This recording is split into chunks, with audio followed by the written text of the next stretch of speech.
தினம் ஒரு தியானம். நீ வெளியே வந்து கர்த்தருக்கு முன்பாக பர்வதத்தில் நெல். 1 ராஜாக்கள் அதிகாரம் 19 வசனம் 11. Go out and stand on the mountain in the presence of the Lord. தன் பிராணனை காக்க யூதாவை சேர்ந்த பெயர்செபாவுக்கு புறப்பட்டு போகும் எலியா. வாழ்ந்தது போதும், மடிந்து போகிறேன், ஆத்துமாவை எடுத்துக்கொள்ளும்.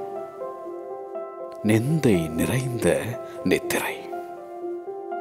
அப்பத்தினாலும் தண்ணீராலும் ஆதரித்து ஆறுதல் தந்த ஆண்டவர்.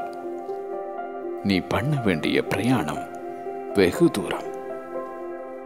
உடைந்து போன எலியாவை உந்தி தள்ளும் அந்த உன்னத தேவன். வெளியே வா, பர்வதத்தில் நெல். துயரத்தால் துவண்டு போனாயோ? பயத்தினால் பதுங்கி நின்றாயோ? உனக்காக ஒரு தூதன். எழுந்திருந்து போஜனம் பண்ணு. கர்த்தருக்கு முன்பாக பர்வதத்தில் நெல். பயப்படாதே, பதுங்கிடாதே.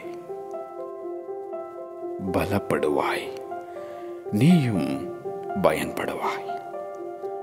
நீ வெளியே வந்து கர்த்தருக்கு முன்பாக பர்வதத்தில் நெல்.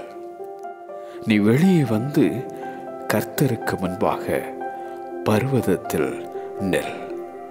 ஆமென்.